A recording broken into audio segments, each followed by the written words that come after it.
සුබ දවසක් ඉතින් හැමෝටම. ඉතින් අද දවස හරියට බැලුවොත් 2024 අප්‍රේල් මාසේ 13 වෙනිදා. ඉතින් තව ටික වෙලාවයි තියෙන අලුත් අවුරුද්ද ලබන්න. ඉතින් අලුත් අවුරුද්ද ලබන දවසට ඉස්සෙල්ලා දවස් තමයි මේ වීඩියෝ එක රෙකෝඩ් කරන්නේ. ඉතින් මම අදත් පරණ අවුරුද්දේ අන්තිම වීඩියෝ එක විදිහට ගෙනාව කොහොමද ලබන අලුත් අවුරුද්දේ ස්ථාවරතැන්පතුල පොලි අනුපාත කියලා බැංකුවල.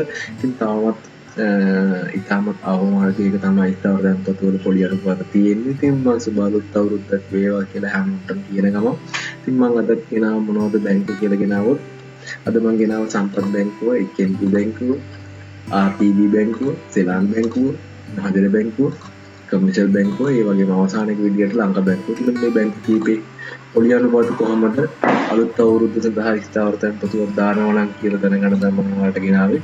ඉතින් මම වැඩි කතා නැතුව වීඩියෝ එකේ ඉස්සරහට යන්නම්. ඉතින් සම්පත් බැංකුවේ පොලි අනුපාත මාස සඳහා 6.75යි, මාස 3 සඳහා 7.2.5යි, මාස 6 සඳහා 7.4.5යි, ඒ වගේම අවුරුද්ද සඳහා 8%ක පොලි අනුපාතයක් තමයි ගෙවන්නේ 2025 අප්‍රේල් මාසේ 13 වෙනිදා වෙනකොට. ඉතින් ඒ වගේම මාස 13 සඳහා 8%ක පොලි අනුපාතයක්. ඉතින් ඒ වගේම අවුරුදු 5 සඳහා 1.5%ක පොලි අනුපාතයක් තමයි ගෙවන්නේ සම්පත් බැංකුව. ඉතින් ඔයාලට පේනවා පොලි අනුපාත කොහොමද කියලා කල්පීමේදී ලැබෙන පොලි අනුපාත. ඊළඟට බලුවොත් HNB බැංකුවේ කොහොමද පොලි අනුපාත කියලා.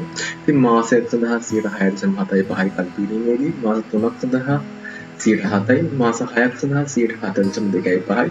ඒ වගේම අවුරුද්ද සඳහා කල්පිරීමේදී 7.5ක් සහ මාසික පොලි ලබා ගන්න බලාපොරොත්තු වෙනවා 7.2.5ක් තමයි ලැබෙන්නේ. ඒ වගේම අවුරුදු 5ක් සඳහා නම් 11.5ක් තමයි ලැබෙන්නේ. ඒ වගේම ඉන්ටර්නෙට් බැංකින්, කියන්නේ ඔන්ලයින් බැංකින් හරහා ස්ථාවරතැන්පතුවක් දානවා නම් පෙර 0.5ක පොලි අනුපාතයක් ඇඩිෂනල් හම්බුණා, අමතරව හම්බුණා. දැන් ඒක යාලා අඩු කරලා තියෙනවා 0.2.5ක් කියලා. ඉතින් ඒ පොලි අනුපාතය අඩු කරලා තියෙනවා 0.2.5ක්. එතකොට ඔයාලා මොබයිල් බැංකින් හරහා ස්ථාවරතැන්පතුවක් දානවා නම් අවුරුද්දක් සඳහා 7.75ක පොලි අනුපාතයක් තමයි දැන් ලැබෙන්නේ HNB බැංකුවේ. ඉතින් ඒක අපිට ගොඩක් අවශ්‍යදායකයි. ඉස්සර 0.5ක් අමතරව ලැබුණා. ඉතින් ඊළඟට බලුවොත් RDB බැංකුවේ කොහොමද පොලි අනුපාතය කියලා. මාස සඳහා 6.2.5යි, මාස 3 සඳහා 6.7.5යි, මාස 6ක් සඳහා 7%යි, අවුරුද්ද සඳහා 7.2.5ක් පොලි අනුපාතයක් තමයි ගෙවන්නේ. ඒ වගේම අවුරුදු 5 සඳහා 9.2.5ක පොලි අනුපාතයක් ගෙවන 9.2.5ක් කියන්නේ ඉතින් ඉතාම වගේ. රජයේ බැංකුවලත් වගේ තමයි RDB බැංකුව. ඒ වගේම බලුවොත් සෙලාන් බැංකුව කොහොමද කියලා. මාස 3 සඳහා 6.5යි, මාස 6 සඳහා 6.7.5යි, අවුරුද්ද සඳහා 7% පොලි අනුපාතයක් තමයි ගෙවන්නේ කල්පිරීමේදී. ඒ වගේම අවුරුදු 5ක් සඳහා 10.5ක පොලි අනුපාතයක් ගෙවනවා සෙලාන් බැංකුව. ඉතින් පේනවා ඔයාලට කොහොමද කියලා කල්පිරීමේදී පොලි අනුපාත ස්ථාවරතැන්පත සඳහා. ඒ වගේම මහජන බැංකුවේ බලුවොත් පොලි අනුපාත කොහොමද කියලා. මාසයක් සඳහා 6%යි, මාස 3 සඳහා 6.5යි, මාස 6 සඳහා 6.7.5යි, අවුරුද්දක් සඳහා 7%යි. ඒ වගේම අවුරුදු 5ක් සඳහා 9%ක පොලි අනුපාතයක් තමයි ගෙවන්නේ. ඉතින් මම මේ කියන හැම පොලි අනුපාතයක්ම කල්පිරීමේදී ලැබෙන පොලි අනුපාතය. ඒ වගේම ඔයාලට මාසිකව ලබා ගන්න බලාපොරොත්තු වෙනවා. මෙතන monthly interest කියන එකේ monthly කියන එකේ බලා ගන්න පුළුවන් මේ කොනේම තියෙන පේලියේ කොහොමද කියලා පොලි අනුපාතය. ඒ වගේම අපි බැලුවොත් කමර්ෂල් බැංකුවේ පොලි අනුපාත කොහොමද කියලා.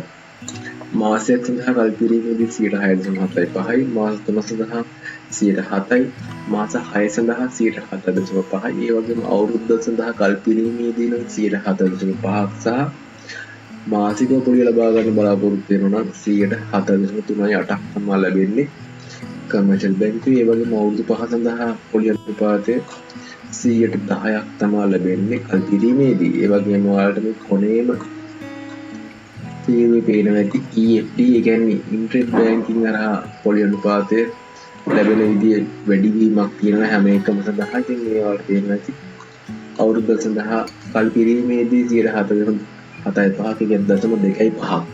HNB බැංකුවේම 0.25ක් වගේම කමර්ෂල් බැංකුවේ 0.25ක් තමයි ලැබෙන්නේ අමතරව. ඒ වගේම BOC බැංකුව බැලුවොත් කොහොමද කියලා ලංකා බැංකුවේ ඉතින් මාස සඳහා 6% පොඩි අනුපාතයක් ලැබෙනවා. මාස 3 සඳහා 6.5යි, මාස 6 සඳහා 6.75යි. ඒ වගේම කල්පිරීමේදී 4% පොඩි අනුපාතයක් ලැබෙනවා BOC බැංකුවේ. මාසික පොලිය ලබා ගන්න බලාපොරොත්තු වෙනවා 6.75ක් තමයි ලැබෙන්නේ ලංකා බැංකුවේ. ඉතින් මේ විදිහට තමයි පොලිය අනුපාතය ලැබෙන්නේ. ඉතින් මට අද පේන විදිහට නම් වැඩිම පොලිය අනුපාතයක් ලැබෙන්නේ සම්පත් බැංකුවේ 8%ක් ලැබෙනවා අවුරුද්දක් සඳහා. ඊළඟට තියෙනවා HNB බැංකුව 7.5ක පොලිය අනුපාතයක් ලැබෙනවා දෙවෙනියට අවුරුද්දක් සඳහා කල්පිරීමේදී. ඊළඟට තුන්වෙනිය බැලුවම අපිට සිලාන් බැංකුව තියෙනවා 7% පොලි අනුපාතයක් ලැබෙනවා අවුරුද්දක් සඳහා කල්පිරීමේදී. ඒ වගේම සමාවන දෙවෙනියට තියෙනවා HNB බැංකුව සහ කමර්ෂල් බැංකුව දෙකම 7.5යි තමයි ගෙවන්නේ. මේ ඔයාලට පේන වැඩි 7.5යි HNB බැංකුව, කමර්ෂල් බැංකුවත් 7.5යි අවුරුද්දක් සඳහා. ඊළඟට හතරවෙනි ස්ථානයට තමයි සෙලාන් බැංකුව තියෙන්නේ 4% පොලි අනුපාතයක් තමයි ගෙවන්නේ අවුරුද්දක් සඳහා.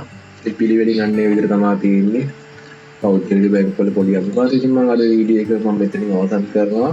ඉතින් මේ වීඩියෝ එක අප්ලෝඩ් වෙන්නේ අලුත් අවුරුද්ද දවසේ. ඉතින් බලන හැමෝටම සුබ අලුත් අවුරුද්දක් වේවා කියලා කියන ගමන් අලුත් වීඩියෝ එකකින් ආයෙ දවසක හම්බ වෙනකම් හැමෝටම සුබ දවසක්.